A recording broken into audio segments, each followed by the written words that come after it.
All right, let's just get right into it. For years, you've been sold a lie about weight loss, especially if you're over 60. You know the one. It's all about willpower. Just eat less, move more, try a little harder. But honestly, that's not just the wrong story, it's a completely broken approach. And here's the kicker, the part they don't tell you. A whopping 95% of diets are doomed to fail in the long run. And listen, this has nothing to do with you being lazy or weak. It is your biology. Your body is literally hardwired to fight back. The second you cut calories, your metabolism slams on the brakes and your hunger hormones go haywire. So you're not just fighting a craving, you're in a battle with your own body. It's an unfair fight. But then there's Japan. Just take a look at these numbers. Their obesity rate is just 4.5%. Compare that to the US, which is hovering around 42%. That is a massive difference.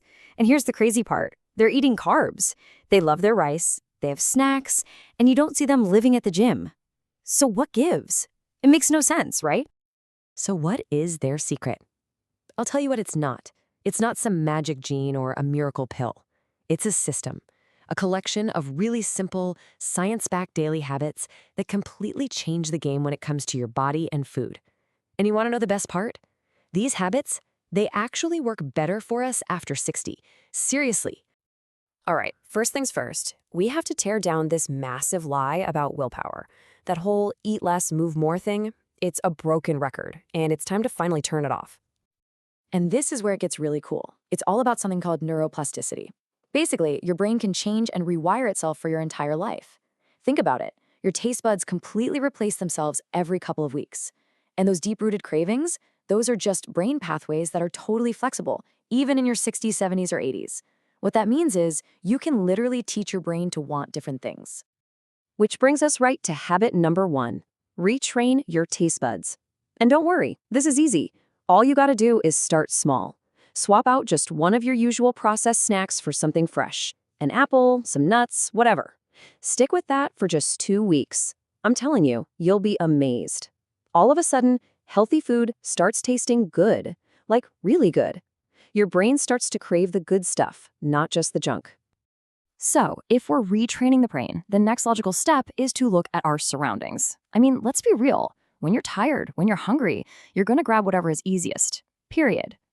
And this, right here, is a perfect example. A convenience store in the US, you're looking at chips, soda, candy bars. A convenience store in Japan, a kombini, you've got grilled fish, rice bowls, healthy soups. See the difference? They've completely mastered the art of making the healthy choice the convenient choice. And you can totally do this at home. That's habit number 2. Make healthy the default option. Have boiled eggs ready to go in the fridge. Pre-wash your greens. Put a bowl of nuts right on the counter where you'd normally put cookies. Because here's the secret. You don't need tons of willpower when the easy choice is the healthy choice. So stop blaming yourself when habits don't stick. Blame your setup and then go change your setup. Okay, let's get into one of the most powerful and ancient Japanese health traditions. This is all about controlling portions naturally without that awful feeling of being deprived. And it's actually a few habits rolled into one.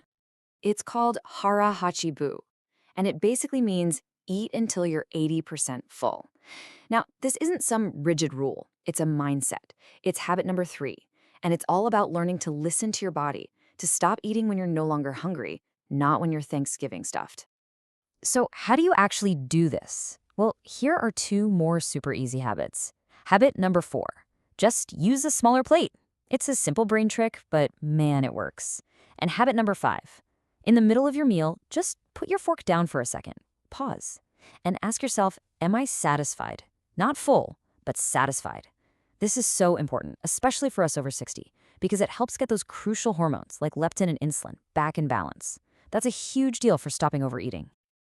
All right, let's shift gears to movement, because here's another Japanese paradox for you. Hardly anyone goes to a gym, but people stay incredibly lean and active their whole lives. So how do they do it?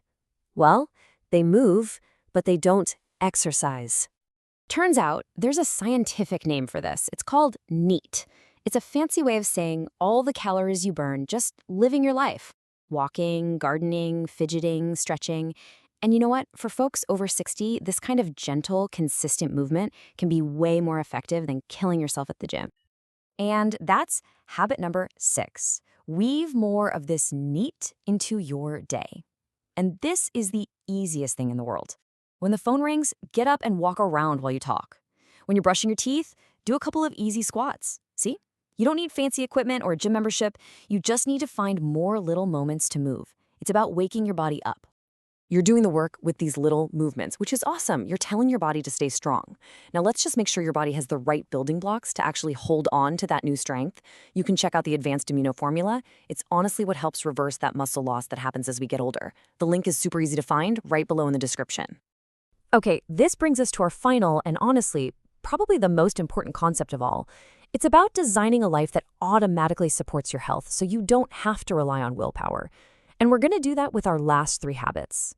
Because at the end of the day, it's this simple. Willpower fades, but a good design lasts forever. You can only try harder for so long before you burn out. The Japanese people don't try harder. They have a smarter system. A system that makes being healthy the easy, automatic choice. So let's put the final pieces of that design in place.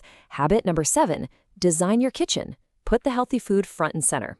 Habit number 8, schedule your health. Put your walks and your meal prep times in your calendar, just like a doctor's appointment. And finally, habit number 9, tell people what you're doing. Share your goals. Trust me, good health is contagious. So you see, the big goal here isn't about drumming up more motivation. It's about creating less resistance in your life. When you set things up so that the healthy choice is the easy choice, it stops being a fight. It just starts feeling, like freedom. So let's bring this all home. If you are someone who has spent decades fighting with your body, blaming yourself for every failed diet, starting over on Monday, every single Monday, I'm talking to you right now. It is time to let all of that go. This is not another diet. This is a total redesign. Because here is the absolute truth. You were never the problem. The system was the problem. Diets are designed to fail because they fight our biology tooth and nail. So what you need isn't more discipline or more control. You need better support. You need a way of life where being healthy is just normal. Look, you don't have to pack up and move to Japan. You don't even have to do all 9 of these things tomorrow. You just have to pick one. Just start small. So my question for you is this. What's the one small thing you're going to design into your day starting right now? Because believe me, your next chapter really can be your healthiest one yet.